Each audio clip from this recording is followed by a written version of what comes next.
So,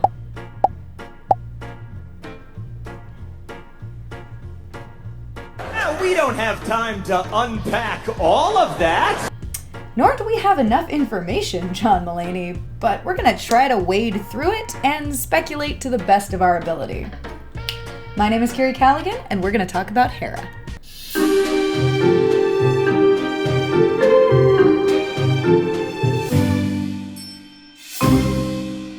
Oh boy, so last time we talked about abuse and trauma and the cycle one can find oneself in if they don't get help.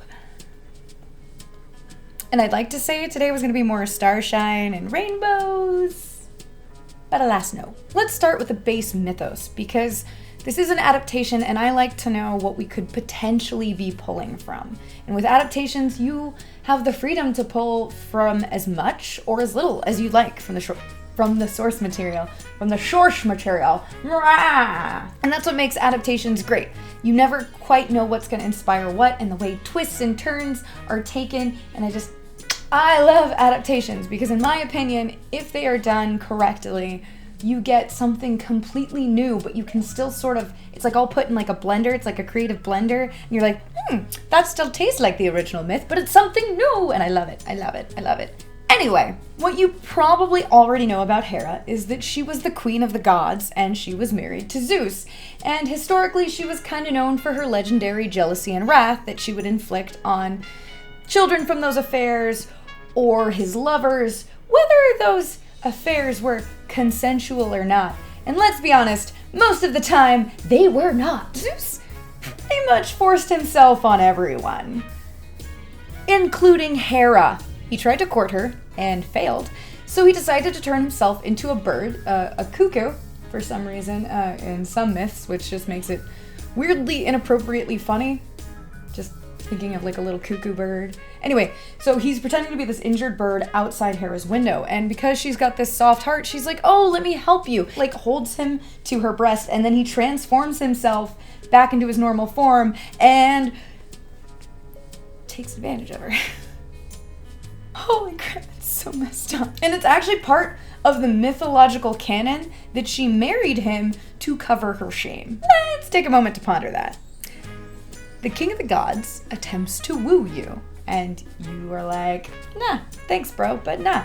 So he tricks you and rapes you, and you feel so deeply shamed about what happened that you decide to marry your own rapist. Yes, you get to be queen of the gods, but you have to marry your own rapist. Oh, and let's not forget, you are also the goddess of marriage and protector of women, and that kind of really screws over your sensual core values to the point where that premise alone would likely be enough to give you an identity crisis that would put your therapist in a place of wealth to own a home in Beverly Hills. Like, it's...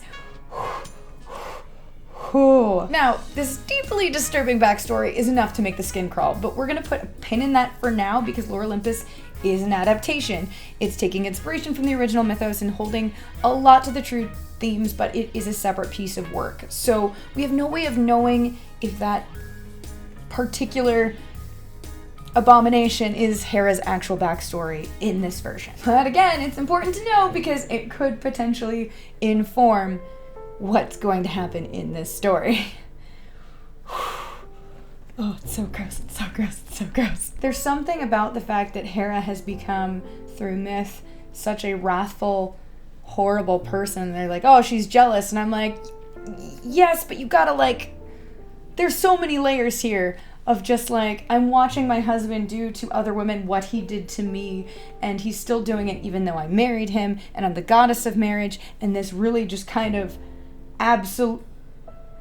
it's like a violation on a deeper level, every time he does something like this. You're the goddess of marriage, which is supposed to be a union of love and consent, at least as far back as 200 BC. I understand that prior to that, it was also a bit more of a business transaction, but the idea of love wasn't completely out of the equation. It just wasn't the driving force for marriage per se.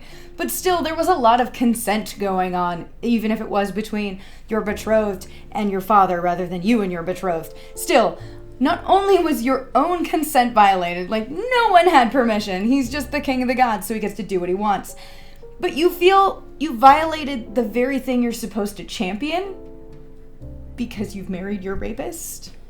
And it feels like both a violation to marriage, but also other married women and like what you're supposed to be espousing. But on top of that, your husband doesn't clean up his act. He continues to sleep around and in many, many cases, rape other women.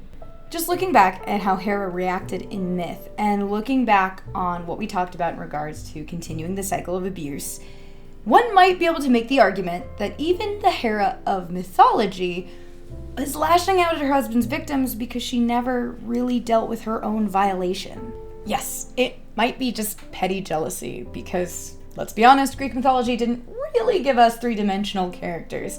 But stick with me a moment because we sort of just talked about this when we were going over projection last time. Hera has shame about her inability to protect herself from Zeus. She then seems to lash out at other victims of her husband who also had the inability to protect themselves. In fact, many were tricked in a similar way with an animal of all things. Let's bundle all that up and just put a pin in it for now, because there is a lot of emotional baggage that the origin of Hera in Greek mythology has. And let's talk about the Hera of Olympus. Hera, much like Hades, is in a toxic relationship. I would even go so far as to say Hera, much like Hades, is in an abusive relationship. Let's go over what we know, even ignoring the potential of the original myth that we could be pulling from. Zeus has some possession issues, especially in regards to his brother, which, given what we've seen, there may be more than a platonic history between Hera and Hades. Not that excuses this kind of behavior, but let's go back to episode 1. Hera has been with Hades for what? 3 minutes, let's say? And looking for her everywhere, huh? That's interesting, considering, like, you immediately abandon her for the rest of the party after this moment to go hang with your brothers. I don't think it's a coincidence that we can see Hades' figure in this shot, and I sure as hell don't think it's a coincidence that Zeus's eyes don't seem to actually be looking at Hera in this moment. As for the, oh, I didn't see you there, never in the history of ever has the phrase, oh, I didn't see you there, been used sincerely. It's jerk code for you're below my notice, which is hilarious because it's often accompanied with like a ridiculous show put on for that person. Like, for instance, Zeus being overly amorous with Hera and then being like, oh, I didn't see you there, but I noticed you're alone. Rude. And manipulative as heck. Now, there are 2 possible reasons this might be, given the information we have now. Number 1, it's possible at one point Hera and Hades did have something more than a platonic relationship. And before anyone starts, kissing someone doesn't automatically mean it's romantic. Some people just like kissing. Some people just kiss people when they're drunk. And it's not really a secret that Hera has a possible pity spot for Hades. So for all we know, if there was a romantic feeling, it might have even just been on one side. Regardless of the nature of their relationship, Hades' comment about being banished even further than the underworld gives his occupation a little bit more background color. Number 2, Zeus is a cheater. And you know what cheaters are more likely to do than anybody else? Suspect people of cheating. Because they're doing it, so everyone else must be doing it as well, right? Or it could be both. Both is also a possibility. Regardless, this first interaction, before even knowing about Hera and Hades' possible history, feels very, this is mine, and I'm going to show you that this is mine, and I'm going to highlight that you are nothing to me, and negate this idea that I am threatened, and also point out that you are lacking what I have. This is my long-winded way of pointing out what we already know. Zeus is the worst! No, seriously, he's the worst in the world. Speaking of cheating, hey Thetis! While there's a lot of problematic racist undertones with Hera calling nymph trash, We also have to put this in the context that this is a possible example of her doing her own projecting. Don't get me wrong, as we've said before, Minth and Hades are terrible for each other. But it's possible because Zeus is cheating on Hera with a nymph, and they both know it's a thing because she even brings Thetis up during a fight, and Zeus really violently kind of shuts her down about it. Hera is protecting her unaddressed issues with Zeus cheating on her with a nymph, on the nymph that her friend and possible former romantic entanglement is now dating. We have no way of ever knowing if Hera actually ever gave Minth a chance. But given what we know so far, it's unlikely. So on top of the social bias she seems to be a part of against nymphs, she's got her own underlying theme in her life and mind where she may perceive that the men around her keep ditching her for nymphs. Even if potentially in Hades' case it was him moving on and she was not actually interested in that way, but there's this weird thing where like some people, especially when they feel very insecure about themselves, like having someone fawn over them even if they have no intention of going that way because it kind of validates them and their existence. And honestly, especially if you're feeling insecure about your appearance, if someone's like, oh, I'm so in love with you because you're so beautiful, it's not, unfortunately, a completely wild idea to think Hera might have, if that was the case, enjoyed that attention and now resent Minth because that attention is no longer being given to her. Again, because of another nymph. Again, this is speculation. I'm just delving into the in-between. Some of this could be completely wrong. I just want to give you this as something to think over and mull over and consider that this is stuff that is probably at one point going on beneath these characters' psyches. Not that psyche. Essentially, everyone's unchecked trauma is feeding into everyone else's unchecked trauma, and you get what psychologists have expertly labeled a cluster. When I say romantic entanglement, I do say this loosely. Because honestly, I believe Hades and Hera, above all things, are good friends, and the nature of their relationship is ultimately platonic. At least it is now. These panels give me pause. That perhaps Hades proposing to Minth is not the first time he has almost proposed to someone.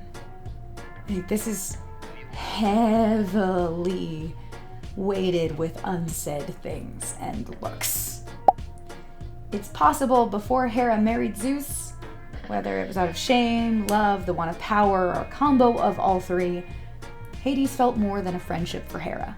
But right now, no, you don't have to worry about it. I don't think there's any rekindling of that feeling right now. I don't think Hera is ever going to be competition for Persephone. And this, unfortunately, wouldn't be the first time good friends found comfort in each other through romantic outlets as a result of turmoil and abuse in their own romantic relationships. I'm not saying it's right, but it's not uncommon. I also feel like there's a lot of charged information behind her flat out admitting Zeus and I have been fighting a lot. Like, the care that is taken before her saying that. And there's even a noticeable pause in Hades. His expression is very interesting in this moment. He looks concerned, but also possibly surprised. And I'm not sure if it's because Hera doesn't normally vocalize this sort of thing, but when we're given pauses like this, so much is going on. Deliberate silence tells us a lot about what isn't being vocalized. And what I find really heartbreaking in this moment is that Hades doesn't address it. He actually kind of dismisses it. Because he's not really great at talking about things, especially when it's his own stuff. Yes, it's dismissed in a very sympathetic manner, but it is changing the subject and it's not helping anyone. It's sort of like if you had a bad day and your friend came to you and admitted, hey, my marriage is having a lot of trouble, and your response was, well, today's awful, let's go get drinks. No, wait, that's not sort of like what happened, that's almost exactly like what happened.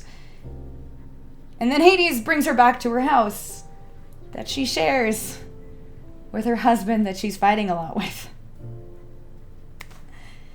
I get wanting to distance yourself from someone else's drama. I do understand that, because we don't want to insert ourselves into other people's lives, and ultimately, It's not our circus or our monkeys. I get he doesn't want to be pulled into this moment. And Hera, you definitely shouldn't have made that move that you did, because a whole lot of bad decisions are often made that way. And I'm sure he's wary that, like, she wants to make more bad decisions because of this fighting thing. But it's almost like self-preservation is overriding this very vulnerable moment that we have not really seen Hera have a lot of. And the reason this breaks my heart is I think she genuinely may have been reaching out for help. And I don't think her friend really heard her. Let's backtrack for a minute. There's another part of the Hera-Zeus myth that I feel we need to talk about it, and the more I read Lore Olympus, the more I feel a version of it will be revealed, and that's Hera's revenge.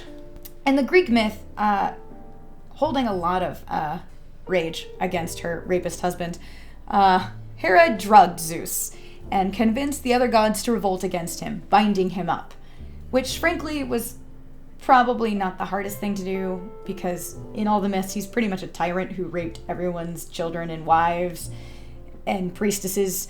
But the gods quarreled over who would take Zeus's place, and during that time, this dude called Briareus? I can't pronounce his name. He's a giant who's got like 50 heads and 100 hands, and he helped Zeus defeat the Titans. Anyway, he feels indebted to Zeus, and so he unties Zeus, and Zeus is like, I'm free, I have my thunderbolt, and all the gods fall to their knees and are pleading for mercy, but Zeus takes Hera and he hangs her with these golden chains from the sky, and she's up there crying in pain for like a day, and no one can help her because no one dares to defy Zeus. And after about a day, he can't sleep because she's making terrible wailing cries of pain. Sorry for your beauty sleep. Sorry. So he decides he'll let her down if she promises to never go against him again. And with very little choice, she agrees. Now, I don't know if that part of the mythos is being used, but I would like to direct you to episode 29. She has a crisscross scar over just her stomach that looks an awful lot like a way you might hoist someone up to hold them somewhere without, killing them, like with their neck or whatnot. And I thought maybe at first it was from Cronus eating all his kids, but based on her reaction to injured Hades back in the day, I don't imagine that's the case given her squeamishness around blood at the time. And maybe I'm wrong. Maybe those scars aren't from Zeus. But I would also point out that Nyx, or at least the Nyx in Hades' head, refers to Hera as that little golden traitor. And the way Hera reacts to the scars when we first get a good look at them. First there's this critical eye, and then there's sorrow. And then there's this very dismissive, to heck with this. And then we immediately cut to her interacting with Zeus, where she proceeds to flip him the bird. Yes, we are still carrying rage from the brunch talk where everyone was being lechy, except Hades, but she didn't really know that at the time, about Persephone. But there are layers here. It's sort of just like insult to injury, like, I have a lot of reasons to be angry at you. Take all of what we know about the potential origin of Zeus and Hera's relationship, what that mythology has given us as the potential past events.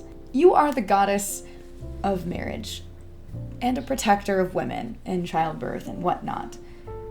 You felt forced to marry your rapist, probably at a young age, but that's speculation, who has continued to be unfaithful to a point where everyone seems to know it. One of his brothers has proven to be no better than your husband, and if he is even a little better, it's probably because he doesn't have the same amount of power, and that's it. And you seem to walk in on all three of them, including the one that you have a kinship towards, in a strip club, talking about the 19-year-old daughter of a friend of yours. Now, mentally, where does that leave you? Another thing to consider in this moment is the laws of the world. Thanks to Hades' little moment with the photographer, we know we're pulling from some ancient Greek law. Divorce in ancient Greece was not that uncommon and had little of the stigma that it would later have in Christian civilizations. Women did and often would frequently remarry. In Athens, which Most of Greece tended to follow unless you were Sparta, because Sparta was like, screw you, Sparta's the best, we do what we want. If the marriage didn't go well, a husband could divorce his wife simply by shutting her out of the house. A wife who wanted a divorce, however, had to obtain permission from the government in order to end her marriage. But the government, in Hera's case, is her husband. In some readings, it clarifies, I'm assuming based on size of your city, because obviously the ruler of your city is not going to have time to deal with petty domestic squabbles, that part of government could be whoever deals with marriages, which in this case would also be Hera. But then you run into another dilemma. Hera has another kind of golden chain to worry about, and that's her power. For as unhappy as she might be in her relationship with Zeus, she's still queen of the gods. 1, power is one heck of a drug. 2, you can also do a lot of good with it. And I do ultimately think that's what Hera wants to do. But she's also limited by Zeus's influence. I do believe any of the gods would have had to stop if Zeus directly commanded them. But seriously, go back and read episode 29 with all of this in your head. It's uncomfortable. Also, him purringly asking what the harm is as he calls her bunny and like holds her chin, and her being like, the age difference, also gives me the impression Hera might have been quite young when she and Zeus got together. I'd also like to point back to episode 58, when she flat out asks Zeus what he thinks about Apollo, and not only is she dismissed and shut down, despite that she had a vision, and visions are not the same as a hunch, but I guess that doesn't matter when you're the king of the gods. She is given the same disgusting rhetoric we hear from judges in our own world all the dang time. His reputation would be ruined, even if you were right. Why are we so worried about ruining the reputation of rapists? Well, given the mythos, I can understand why Zeus is worried. So what we have seen of Hera is her having to work more off the grid, which is why Persephone is an intern in the underworld even before the Olympian intern program swap has even started, by the sound of it. Which is why she shapeshifted as a reporter. Which is why I'm sure that Persephone just happened to be coming over when she invited Hades in for dinner. I ended up delving into all of this because I had a few people ask me if I could make a video explaining why that kiss happened because they were lost. And the truth of the matter is, I can't really explain it. I mean, I can speculate, and I feel like my hunch is probably pretty spot on, but we really don't have enough information yet. I mean, it could come up that I am actually way off base, who knows? But that's kind of the fun of these videos, right? We get to open this discussion, we get to talk, we get to pose new ideas. What I can tell you, and what I can speculate on at least, is based on what we know about Hera and Zeus's relationship, what we've seen in the comic, what we know about the source material, the reason that kiss happened, it's probably the same reason it happened every time before. Hera is not okay. Hera doesn't really have anyone to talk to. She has her husband, who is the problem and won't listen to her when she tries to address things anyway. She has her children, who are way too young to help her out, and there's some uncomfortable bleed happening as a result of her not having anyone to really talk to. And then there's Hades. But at least right now, Hades is just unfortunately a little too lost in his own abusive relationship to really be of much help to her. So I just don't know if she's gonna get that someone to talk to anytime soon. Maybe it'll be Persephone. I don't know. That poor girl seems to be... She's got to be an empath because so many people just decide to open up to her, bless her heart. What are your thoughts and theories about Hades and Hera's past? What do you think lies ahead for Hera? If you enjoyed this deep dive into character motivations, please like and subscribe and ring that little bell so you actually get notified when I post something. If you like the general cut of my gibberish, please join me on my Patreon for sneak peeks and behind the scenes and music downloads, a bunch of fun stuff. We'd love to have you there, and it's a very sweet community. Keep on the windy side of care, kindred, and until next time, stay curious.